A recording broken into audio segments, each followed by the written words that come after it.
I've been with Ethan for 3 years. Everyone in the circle calls me his pampered trophy girlfriend. But he'd always correct them with patient indulgence. She's my phoenix. The phoenix, a symbol of freedom and redemption. When his first love returned from abroad, I finally spread my wings to pursue true liberation. The man once known for his icy composure now clutched me desperately, his kisses bruising as he growled. Must I lock you in a gilded cage to keep you obedient? En route to a business gala, Ethan sat beside me in his impeccably tailored suit, golden wire-rimmed glasses sliding down his nose as he reviewed documents. The stray lock of hair falling across his forehead softened his usual severity into something dangerously alluring. Do I have something on my face? His murmur snapped me from my trance. Before I could respond, he'd already stored his tablet away and pulled me against his chest. Our breaths mingled as he observed. You've been distracted lately. Before tilting his head in that deceptively courteous manner. Help me remove these? The glasses barely grazed my palm before clattering to the floor. His lips captured mine in a searing kiss that left me trembling. When he finally released me, I gasped out the question haunting my thoughts. Ethan, hypothetically, if I stole from you and ran, his teeth scraped my lower lip. Voice darkening. I'd hunt you down and break your legs. Liar. The real betrayal would be him abandoning everything for his reunited soulmate. He tapped my forehead where tension gathered. Been translating more of those cheesy romance novels? My hastily flipped phone screen still displayed the title, The CEO's Escaped Songbird. New freelance job. I mumbled. His thumb brushed my pale lips. You look exhausted. Full medical checkup next week. At the venue. My restless scanning provoked his warning squeeze. Behave. The instant he became engrossed in conversation, I slipped away, only to collide with the last person I wanted to see. Lucas froze. Disbelief twisting into outrage. Emily? Who the hell brought you here? His accusatory glare swept my designer gown. You're some sugar baby now? In another lifetime.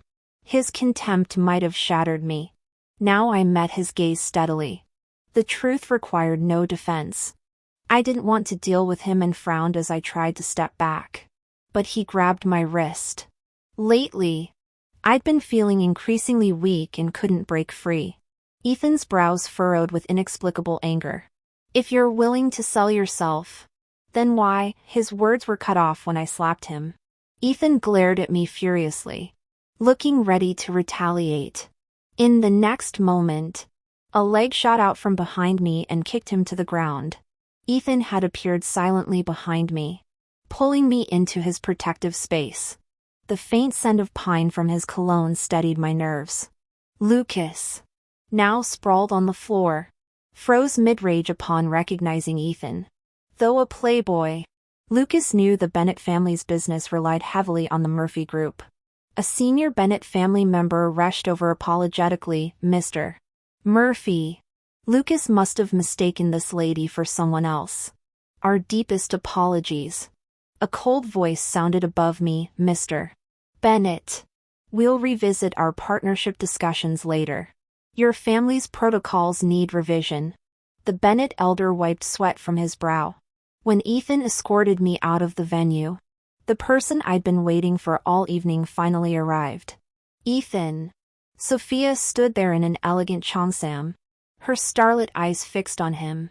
I recognized that gaze, undisguised adoration and longing. I tried to subtly pull my hand from Ethan's grip, but he held firm. Sophia glanced toward the venue. Leaving already? Ethan nodded politely. Business to attend to. Oh. She masked the faint disappointment with a graceful smile. Then I'll see you at home next time. I'd wondered how Sophia would react to seeing me with Ethan. Yet she never spared me a glance, her attention wholly consumed by him. Was this the composure of a female lead? Could you focus on walking? Ethan's slight frown snapped me back to reality. All courtesy for Sophia, yet so brusque with me. My mouth said, I am focused, while my foot kicked at imaginary pebbles. Apparently fed up, Ethan suddenly swept me into his arms and deposited me into the car. The mansion blazed with light yet felt icy. Ethan had been silent since entering the car, tension radiating from him. As I loosened his tie, I cautiously gauged his mood.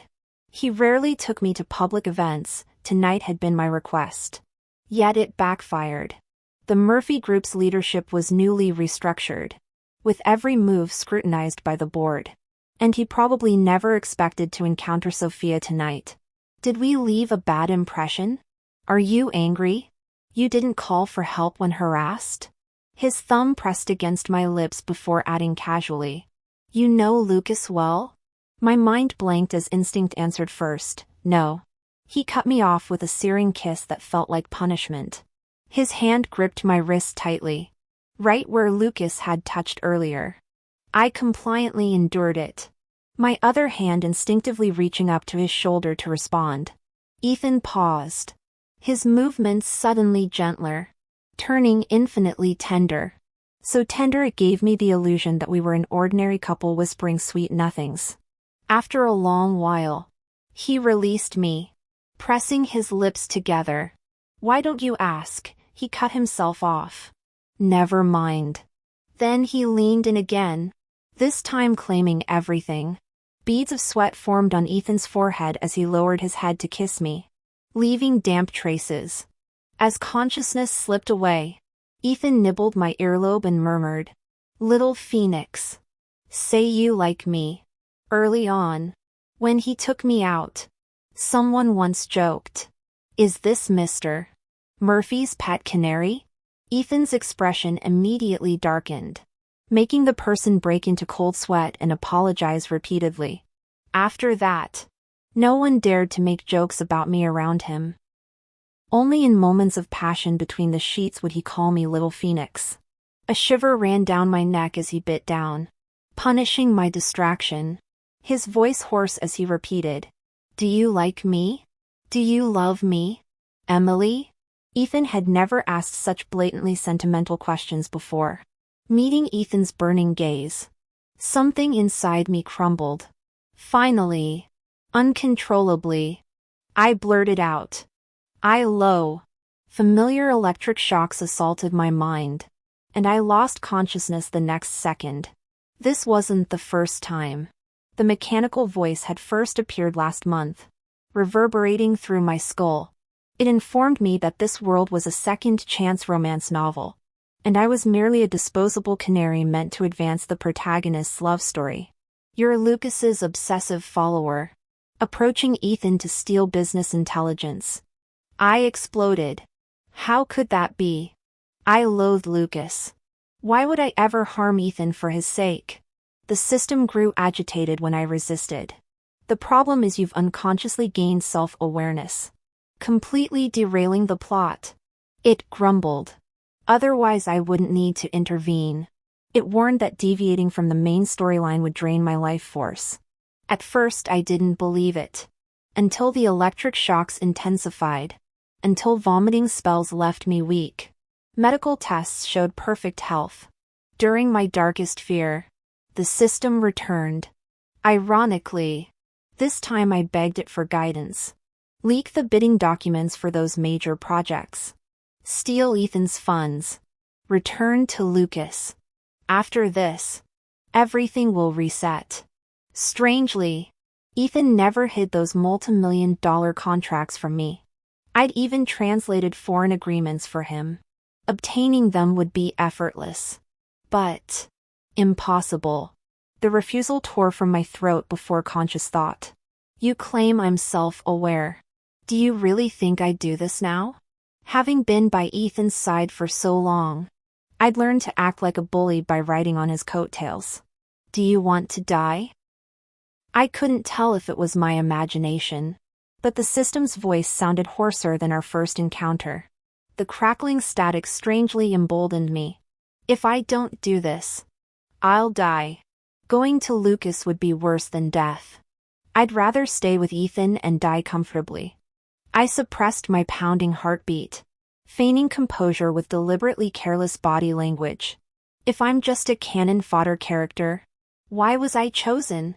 My gamble was simple: the system needed me, and I intended to carve my own path. As expected, it relented. During the waiting period before the predetermined plot unfolded, my curiosity about the female lead Sophia grew unbearable. That's why I convinced Ethan to take me to the charity gala. Perhaps because the crucial storyline approached while I remained inactive. I experienced my first sudden blackout. When I awoke 2 days later in the hospital suite, I heard Ethan's earnest voice through the bathroom door. Unexpected delays. I'll definitely return home by tomorrow evening. Grandfather, let's discuss this when I arrive. Please? I'll bring her along. Her, meaning Sophia. Ethan's trip to the Murphy family estate in the neighboring city concerned marriage arrangements. In the original plot, the funds and bidding documents stolen by this kept woman, me, indeed caused minor turbulence in Ethan's business empire, conveniently creating opportunities for Sophia to assist him. During their interactions, Ethan recognized Sophia as the girl who'd shown him his first kindness at the orphanage. Their reunion hinged on a chocolate wrapper Ethan had preserved for over 2 decades. That childhood sweetheart who'd been his first love finally illuminated his life again. Suddenly I remembered the locked box in Ethan's study. So that's what he kept inside. How unexpectedly sentimental. Awake? Ethan's voice snapped me back to reality. Fresh from analyzing his love story, I couldn't help curling my lip. Meeting his stern expression, I quickly pasted on an obedient smile. I need to visit the family estate. Basic tests show no issues. Detailed reports come next week. Sitting stiffly by my bed, Ethan delivered his edict in an uncharacteristically raspy voice. His usual vitality dimmed. No more picky eating. Follow the exercise regimen. Reduce your workload immediately. Swallowing sudden tears. I forced playful defiance. You're so naggy, Ethan. Instead of reprimanding me, he leaned down to ruffle my hair. Be good. This time I didn't resist, nodding meekly as he kissed my chapped lips. When he moved to leave, I impulsively grabbed his shoulders. My fierce biting kiss provoked an even more possessive response. Breathless when we finally separated, he wiped my swollen lips with his thumb. Foreheads touching. Wait here properly. As he reached the door, I called through splitting headaches, Ethan. I need to tell you something. He paused. One last time. I resorted to childish tactics. Hold me again? Outside the door, the assistant coughed. Ethan tilted his head to glare at him before turning away with an unnatural sternness. No acting cute, he snapped. The moment Ethan left, I packed up and fled overnight. My forged documents had been ready for weeks. I took a few tender documents. Ethan could redo them with a couple sleepless nights anyway. A small sum I transferred would be anonymously returned after this plot concluded. Truthfully, these trifles couldn't threaten Ethan anymore. The system remained oblivious, or it wouldn't have fallen for my deception. I loved Ethan, but I loved myself more.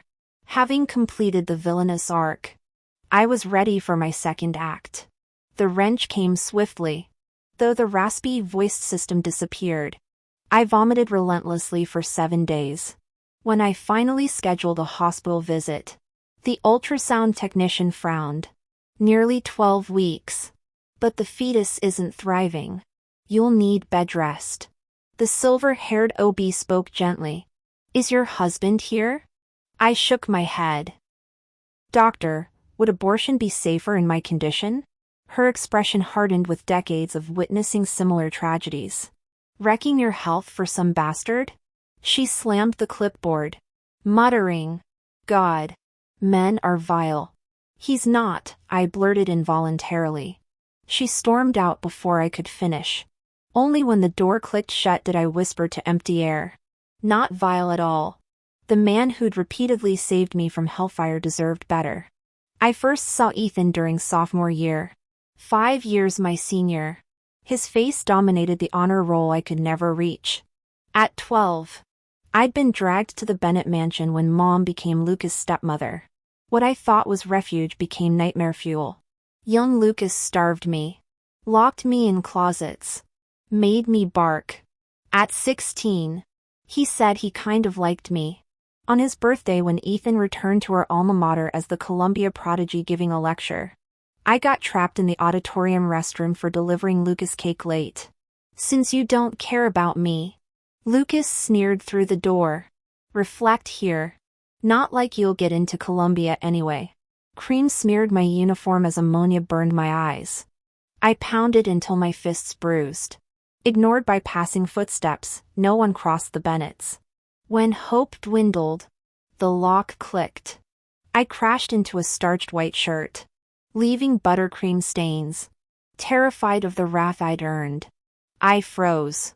Instead of shouting, long fingers offered a handkerchief smelling of sea breeze. Clean up. A voice above me said. They're taking attendance. Emily. Don't be late. My head jerked up. How did this stranger know my name? Ethan shook the object in his hand, a faint smile curling his lips. This is your student ID, right? It fell by the entrance. When our eyes met, I suddenly remembered the ridiculous smear of cream on my face. I abruptly lowered my head, snatched back the ID card, and stuffed it into my pocket without looking, completely unaware that it had slipped out again when I rushed out of the restroom. That day, Ethan's speech was brilliant, yet I found myself staring at the faint cream stain peeking through his dress shirt beneath the suit. After the presentation, hordes of female students swarmed around him with questions. Standing in the corner, I felt the first stirrings of an urge to approach someone. The first flicker of aspiration about what kind of person I could become. So I studied like my life depended on it. Ran as if chased by demons.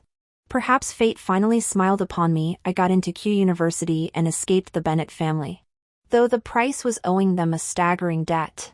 Professor Young from the department took pity on me. She guided me through scholarship applications and secured me a job as a bilingual docent at a French painters gallery exhibition. It was at that gallery that I encountered Ethan again. Among the VIP clients I escorted, one patron kept returning. On his third visit, he began resting his hand on my shoulder, kneading with suggestive pressure. When I tried to dodge away, I knocked over the coffee in his hand. Seizing his excuse, he grabbed me and demanded I clean his shirt with my tongue. Ethan appeared at that precise moment. Though only 26 at the time, Ethan already commanded formidable presence. When he broke the man's fingers, security apologized to him instead. Ethan didn't recognize me, he was simply being the hero. Just like before. But I gathered every ounce of courage and intercepted him in the parking garage. Mr. Murphy, I came to thank you. The handkerchief I'd kept for 4 years had long lost its crisp sea salt mint fragrance. Ethan's expression shifted slightly as he looked at the cloth in my hand. My mind blank but heart pounding. I blurted out, "Could I buy you dinner?" Completely oblivious that this constituted harassment too. My palm grew damp around the handkerchief. Ethan didn't reach for it. The cold seeped into my awareness belatedly. Midwinter. Yet in my haste I'd come out wearing only a blouse and skirt. After what felt like Ian's crumbling under his inscrutable gaze, I hastily withdrew my hand. Sorry to bother you, I said, voice trembling with forced calm. As I turned away in humiliation, the faintest sigh ghosted behind me. Then his hand closed around my wrist. His still warm overcoat settled over my shoulders, cold fur and cedarwood engulfing me. He's changed his cologne, I noted absently. After stunned seconds, I scrambled to remove it. Ethan tightened his grip. Keep it on. I refused to dine with someone sporting the flu. Before that dinner materialized, Ethan cleared all my debts. My gratitude curdled into dread. Now I owed him infinitely more. The courage I thought I'd mustered evaporated before the chasm between us. The fragile spark in my chest smothered itself. 2 months later, I wired Ethan what little I'd saved. No message attached. That afternoon, The familiar Rolls-Royce materialized outside the gallery. My heart hammering like war drums. Ethan leaned against the car window in his long trench coat. Amusement coloring his voice. What kind of dinner makes someone wait 2 months? Later, Ethan frequented the gallery and picked me up from campus without hesitation. Our first outing coincided with whispers about kept women. Though Ethan scowled at the remarks, I finally understood our true dynamic. The only friend who knew my entire history marveled that I'd finally found happiness with such an exceptional boyfriend. When classmates asked, Ethan had introduced himself as such. I confessed the truth to her, I think. I'm his mistress. Yet this supposed arrangement involved no physical intimacy.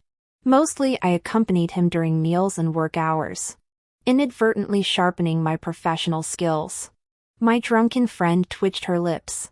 Give me his number. I'll demand why he's not covering your social security and benefits. She paused, then grinned. If there's no insurance, maybe he could pay in other ways. Unless. She wiggled her eyebrows. The big shots, inadequate? I never imagined Ethan would appear at that bar, overhearing every word. That night, he decisively chose the alternative compensation method over employee benefits. The click of the door latch snapped me back to reality. The doctor peered in again.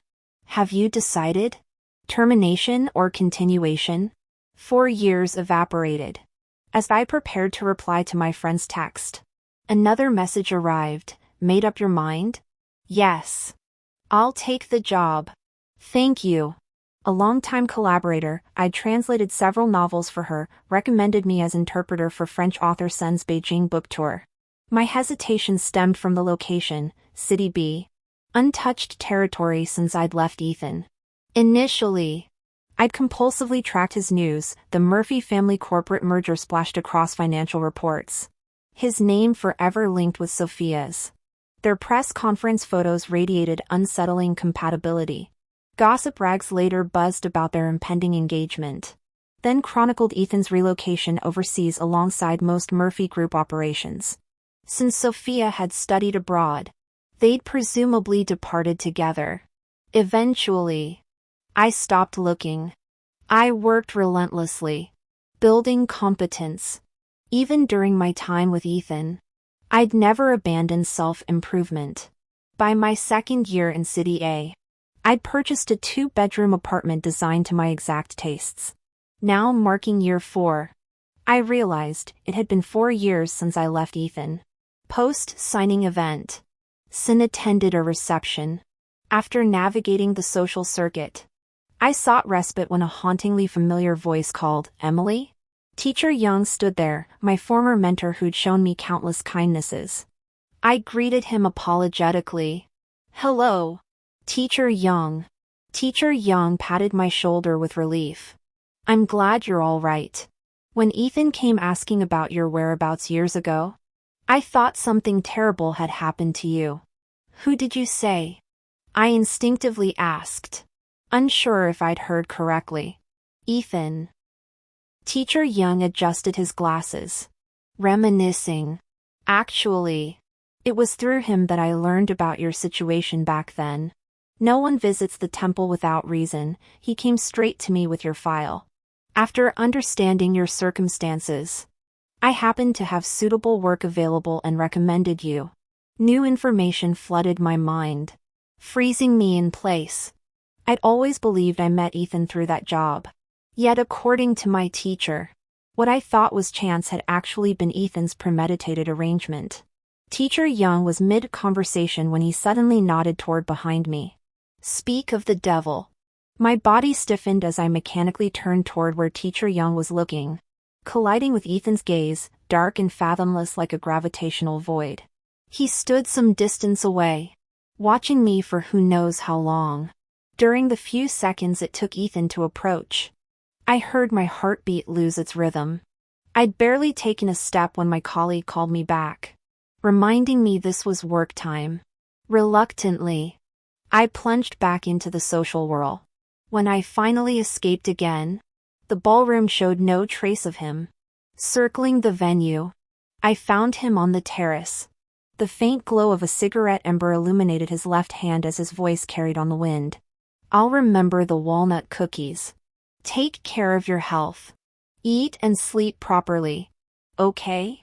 The tenderness in his tone could coax compliance from stone. Ethan had used that same tone during my illness years ago, when I'd stubbornly craved jujube pastries from the city's south end. He'd patiently negotiated, medicine first, pastries after. I scoffed at my own irrationality. He already had his destined person. What did verifying the past matter now?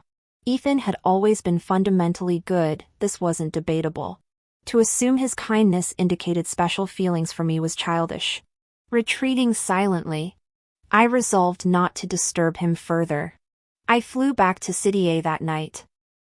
Our plane sat stranded on the tarmac for 90 minutes after landing due to unspecified delays.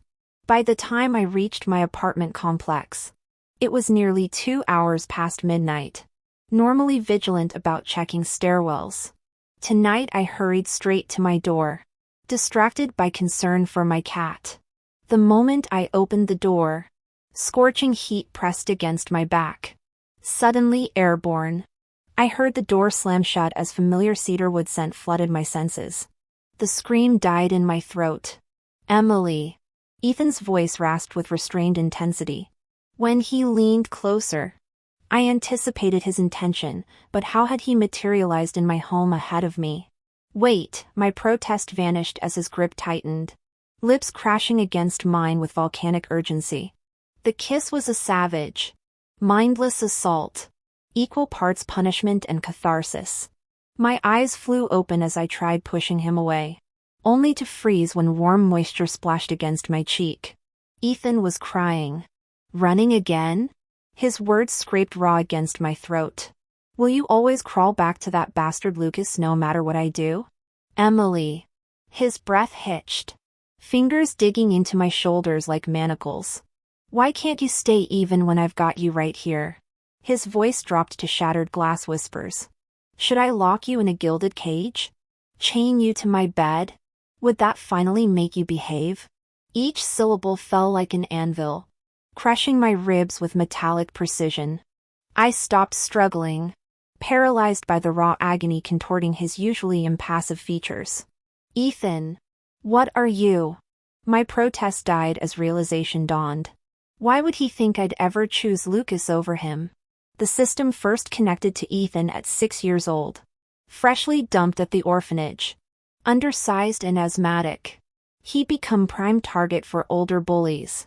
The first time he swung back, searing electricity zapped through his veins. You need visible injuries. How else will the kind-hearted female lead notice you tomorrow? 6-year-old Ethan didn't understand about plot devices or character arcs. He only knew the shocks hurt worse than any beating. By 12, he'd pieced together the truth: he was the male lead in some cheesy romance novel, destined to follow predetermined scenes until achieving his happy ending. The revelation came the night his grandfather collapsed from cardiac arrest. Kick the nitroglycerin bottle away. The system commanded. Your tragic backstory requires parental abandonment and daddy issues. Ethan stared at the life-saving medication glinting on the marble floor. With deliberate slowness, he picked it up and placed it in his grandfather's trembling hand. That first act of defiance cost him 3 days of convulsions. It also began the system's irreversible decay. He was 24 when he found her student ID outside the Q University auditorium restroom. Not your problem. The system crackled. Weaker now, but hearing those muffled whimpers, Ethan did the unthinkable: he opened the door. The girl huddled in the stall didn't look up as he slid a handkerchief under the partition. Water dripped from the sink's faulty faucet, counting the seconds until she finally whispered, "Thank you." Every rebellion eroded the system's control. Yet when Emily appeared years later at his art gallery, bedraggled, desperate, exactly as scripted, Ethan broke his own rules. He should have thrown her out. Should have let security handle the stalker harassing her. Should have never allowed those Bambi eyes to dismantle his defenses. But watching her fumble with that same decade-old handkerchief, he surrendered to the dangerous thought: let her scheme. Let her lie. Just let her stay. The system rallied briefly, mistaking his compliance for submission. It didn't realize Ethan had long since rewritten the rules. When the dying program desperately hijacked Emily's consciousness, feeding her lies about Lucas being her destined partner, Ethan's final move was already in play. Systems process data. They don't understand how a man can memorize the exact cadence of a stranger's shaky breaths after one encounter. They can't quantify why he'd covertly pay her tuition for years, or install hidden cameras in every gallery corridor just to watch her dust sculptures. Most crucially, systems fail to comprehend this simple truth.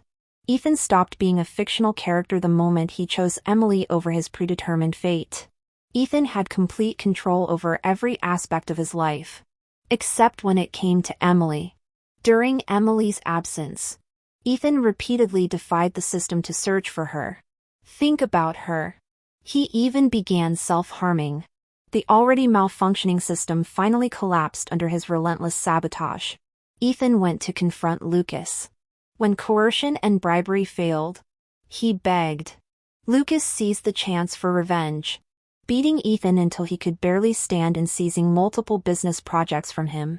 Before leaving, Lucas sneered, "She's always followed me around since we were kids. Got tired of her clinginess, so I dumped her overseas." Ethan spent 4 years searching the globe. This man who bowed to no one got played by Lucas' lie for 5 years. I lowered my head, tears streaming down. The system deceived me with my own insecurities, just as Lucas deceived Ethan with his. Two fools. In the darkness, Ethan's trembling hands clumsily wiped my face. His touch was gentle despite his harsh tone. "Stop crying. Tears won't help. Remember what I warned? Run away. Get caught. Legs broken. Emily, I'll chain you to my side." His voice shook with barely restrained emotion, still believing I wept from being found. Helpless, I wrapped my arms around his neck and whispered, "Ethan, you heartless bastard. I loved you so much. Yet you thought me a spy." His entire body stiffened. "What did you say?" Kneeling over him, I pressed a trembling kiss to the corner of his mouth. "Don't you realize?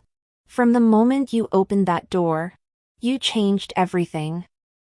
We built Emily together." Disbelief flashed across Ethan's face before he claimed my lips with desperate fervor. When he threw me onto the couch, I finally pushed against his chest. "What about Sophia? Those tabloid rumors. That phone call earlier, explain." Ethan paused mid-unbuttoning before crushing me against the cushions. "Family meddling. Cleaned it all up weeks ago." His lips brushed my neck mournfully. "You stopped paying attention to me. Grandfather called. 3 minutes, you vanished in 3 minutes. I froze. Peach pastries, old people's snacks." Ethan left no time for contemplation. When coherence returned, my wrists were bound with his silk tie. "You pervert." I kicked wildly. He pinned my thrashing legs. Unfinished business. Exhausted within moments, I lay pliant as Ethan rearranged us into an embrace, my back against his pounding heartbeat. Her voice trembled with cautious hesitation. "What about the baby?" Trapped frustration found no outlet. I snapped, terminated. The baby had been 3 months along during that examination. I'd undergone full body checkups before leaving. Ethan had no possible excuse for ignorance. I stared directly at him, searching his eyes for clues. Anger? Disappointment? Instead, I found only tenderness and heartache. When Ethan pressed his face against my lower abdomen, the sudden heat made my entire body stiffen. His dry, warm palm gently caressed the flat plane where life once grew. "It tickles," I protested, attempting to push his hand away. He captured my fingers, interlacing them with his own. "Did it hurt?" His throat tightened. "I'm sorry, Emily. This is my fault. You were only 23. My breath caught, nose burning with unshed tears. He referenced the year of my pregnancy, that accidental convergence we both knew contradicted his habitual precautions. For one vulnerable moment, I almost relented. Actually. Click. Harsh light flooded the living room as the bedroom door swung open. Su Chiyu stood at the doorway. Wide awake yet whining like a wronged puppy. Mommy. I've been so good lately. Why would you hit children? Don't hit kids. His kindergarten safety class had taught him parental discipline required legal intervention.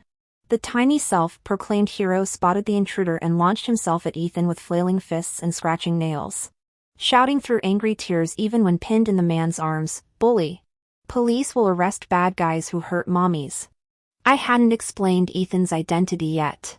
Springing a father on a 4-year-old warranted gradual revelation, we both understood this. Ethan released me to handle bedtime negotiations alone. Returning later, I found eerie silence. Disappointment curdled in my chest until I noticed the comically constrained figure on our undersized sofa, 6'2". Ethan folded into 4 feet of cushions. Restless even in sleep. Stubble shadowed his gaunt face. Fatigue etching lines no 28-year-old should possess. The scratch from Chiyu's assault glistened faintly. Reaching for antiseptic, I froze as steel-band arms yanked me downward. Ethan locked me against his chest. Breath ghosting my ear. Watched so long. Thought you'd kiss me. The man had been feigning sleep. My shove against his chest proved futile against his unyielding embrace. I snapped. Who wants to kiss you? Let go. His lips landed abruptly on my cheek. I do. For years apart, Ethan had become shameless. Ethan wrapped his arm around my waist, burying his face in the crook of my neck. The spot soon grew damp with warmth. Squirming brought only tighter restraint. His Adam's apple brushed my skin as he rasped. I'm sorry. This was his second apology. My breath hitched. For what? Everything. Leaving you to go through pregnancy alone. Raise our child alone. Not taking you away when we first met. Making you make the first move when we reunited. Stringing you along. His voice cracked. And that day, I didn't hold you. Tears pricked my eyes. I deflected. Ethan, you've gotten talkative. For 4 years. I'd mourned that interrupted embrace. Now we'd finally mended it. He tightened his grip. But you've gone quiet again. Like when we first met. I'd been awkward around him initially. Intimidated by his icy demeanor. Merely approaching him required all my courage. Yet gradually I'd become chatty, teasing him for only ever buying asters. Complaining his water serving scalded my tongue. Throwing tantrums when he worked late. How obvious his love had been. Yet I'd never noticed. We'll fix that. His breath warmed my ear. I'll talk enough for both of us. Emily. Come back to me. Please? Su Chiyu came barreling out barefoot at dawn. Mommy. Where's the bad guy? My spatula slipped. Police took him away. Ethan had left before sunrise to finalize transferring his operation stateside and deliver peach cookies to his grandfather. The toddler's face fell. Oh. Setting toast and milk before him. I puzzled at his shifting moods. He nibbled hesitantly. Mom, is that bad guy my dad? I raised an eyebrow. Teacher says only people in love hug. He analyzed with crumbs on his chin. Mom's in love with dad. You hugged the bad guy. So. Milk went down wrong. Since when did 4-year-olds make Sherlock-level deductions? Testing the waters. I asked. If yes, how would you feel? I'd always told him Daddy lived far away. Though he never mentioned it. I'd catch him staring at kids perched on paternal shoulders at parks. Whenever I noticed, he'd grab my face declaring, I'm big. Don't need carrying.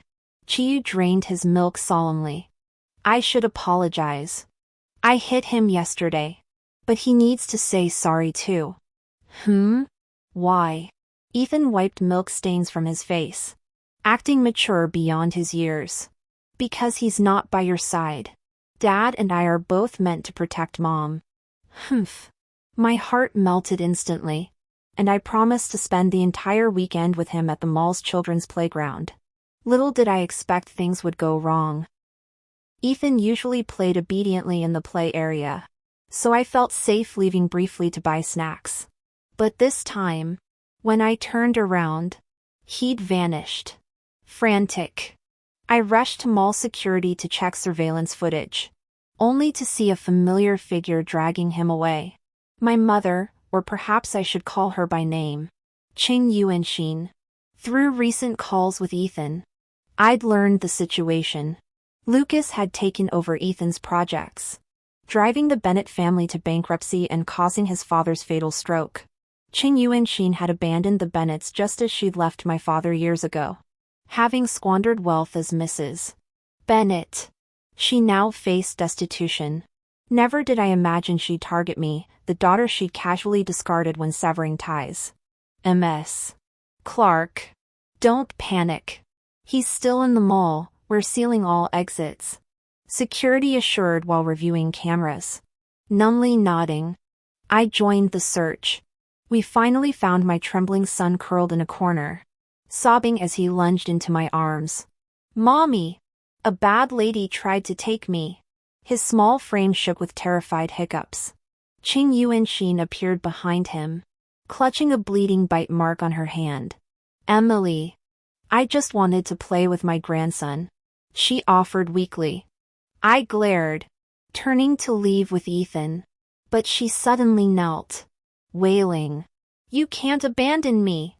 I've lost everything. Please forgive me. The crowd murmured disapprovingly. How shameful, a mother kneeling to her daughter. The daughter's heartless. Family should forgive anything. Ethan buried his face in my neck, paralyzed with fear. No. I won't forgive. I screamed, voice cracking. Let lightning strike me, I won't. As Ching Yuan-shin scrambled to grab my legs, I stumbled backward, straight into Ethan's steady embrace. Police officers flanked him, silencing the scene. Then a young woman stepped forward. This is emotional blackmail. Ma'am. Others joined in. Real remorse means not repeating past mistakes. Stop harassing your daughter. Ethan tightened his hold around us, his breathing still ragged from running. The officers moved to separate Ching Yuan-shin from the crowd as I clutched my son. Both of us shaking, not from fear now, but the aftershock of finally being protected. Where were you when the girl kept asking if you loved her? Exactly. You go. Girl. Years of pent-up grievances finally being acknowledged. I couldn't hold back tears anymore, sobbing in Ethan's arms. This time, I didn't let Ching Yuan-shin off the hook. She was detained for child abduction charges. The mall incident was quietly resolved through Ethan's subsequent handling. Though ordinary citizens, we still wanted to protect our child from online exposure. Children forget easily. Once Su-chi recovered, he became his cheerful self again while playing with the giant Lego set Ethan gave him. Though still somewhat awkward around Ethan, he reluctantly agreed to let him move in. Ethan seemed equally nervous, overeagerly washing the kindergarten uniform left on the couch to prove himself. Su-chi stomped in frustration. Dad. Mom just ironed that. He immediately clapped both hands over his mouth, wide-eyed. His adorable reaction made me burst into laughter and prompted Ethan to sweep him up for a joyful spin. Later, Ethan clumsily re-ironed the clothes with intense concentration. I drowsily watched him work from the couch until Ethan carried me to bed, planting several kisses on my forehead. Through sleepy eyes, I noticed his conflicted expression, covering his mouth preemptively. I murmured, I know you want to apologize again. He kissed my palm, nuzzling it tenderly. I'm just angry at myself. I didn't know. The system had shown him the main storyline, erasing my growth as a supporting character. How could I blame him? Everyone has their own life script. Perhaps my destiny was never meant to include maternal love. Actually, Dad loved me very much as a child. He said my name was built from love. I pressed my cheek against his warm chest. So, Ethan. I don't need apologies. Looking up, I declared, I need you to love me. I love you. His arms tightened around me as he bent to rest his forehead against mine, repeating fervently, I'll always love you. Contentedly rubbing noses.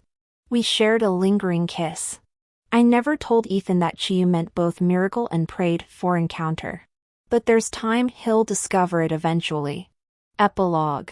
When Su Chiyu turned 5, we moved back to the villa. The curious boy raced through every room exploring. One day after his adventures, he mysteriously handed me a box. Mommy, what's the secret inside? I recognized it immediately, the container supposedly holding Sophia's chocolate wrappers according to the system. Smirking, I answered, Daddy's first love. What first love? The culprit appeared but played innocent. Under combined pressure from me and our son, he finally opened the rusty lock. Inside lay neither chocolate wrappers nor Sophia's mementos, but a faded school ID. The photo had discolored, yet the girl looked strangely familiar. Mommy, it's your name. And your picture. Careless girl. Always losing things. Ethan's lips curved as he traced the image. Ponytail suited you. Memories flashed, my missing ID from our first meeting had found its keeper long ago. Sunset glow through the window tinted the faded photo, breathing life into the pale image. It looked like happiness. Destiny had already written a new storyline for us from our very first encounter.